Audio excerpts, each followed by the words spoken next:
Hi, I'm Dan Youngblood, and I have experienced dramatic life changes after following Jesus Christ. Well, starting at 15, I started doing drugs, and then about 17, I started drinking and smoking cigarettes, and that lasted pretty in depth till I was about 24. And then it was just mostly smoking weed, drinking and smoking cigarettes till I was 31 and became a single dad. This really affected me and my children because it led us to being homeless twice. I was living paycheck to paycheck, doing cash advances every single week just to make it by. I was dropping off jobs just because thought I didn't like it, so I'd just move on to the next job. It caused a lot of stress, a lot of strain on all my relationships with my parents, my kid's mother, and it was just a bad situation.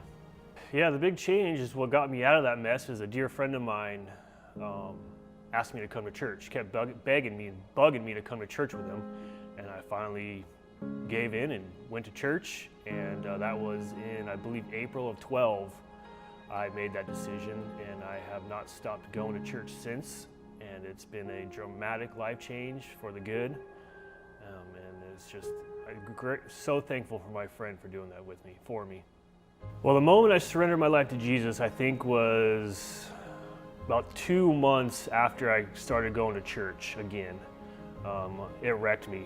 I could tell I was physically, mentally, spiritually just so lost, and you don't really realize it until the Holy Spirit kicks you in the butt and you realize how bad your life really was. And it was just during a church service. I think the pastor just at the closing asked everyone, anyone if they wanted to surrender their life to God. And I did that day. I was always a believer in God, but I was not a follower of Christ by any means. And it was that day that life got amazing. So yeah, after that day that I surrendered my life to God, I actually got baptized about 6 months after that. And then just good things started happening. I got a great job, shop foreman position in the automotive world, which paid really well. I met my wife actually on a dating site, and we actually lived about 300 feet from each other in the same exact complex and didn't even know it. We've been married now for 7 years. We had our little daughter Mia together. Together we have 4 beautiful girls, and had great jobs, have just moved up here to Temecula, have an awesome brand new house. Kids are all healthy. Been married to my wife for 7 years now. We have a great marriage. Help my parents out big time because they live with us now, so we're a blessing to them, and they're as well a blessing to us, helping us with the kids. And it's just it's been a real miracle since I've surrendered my life to the Lord. So to anyone watching this video, I would just like to say that Jesus is Lord. He is real, and He loves you very much, and He wants only the best for you, and He has an amazing plan for your life. And I would just say, do it. Learn about God, pick up a Bible, go to a church.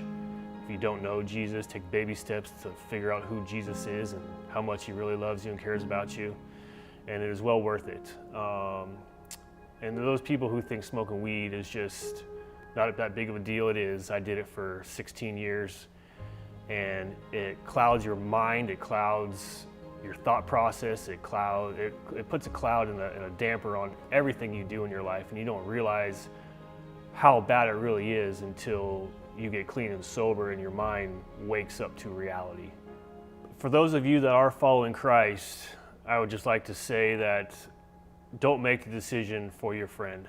Just keep guiding them towards the Lord and guiding them, and they will hopefully make their decision on their own.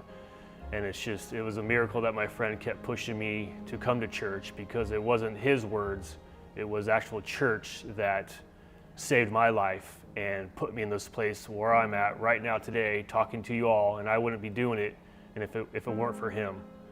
So all I can say is, as a Christian, just do your part and lead people and be persistent and keep on them, but don't make that decision for them.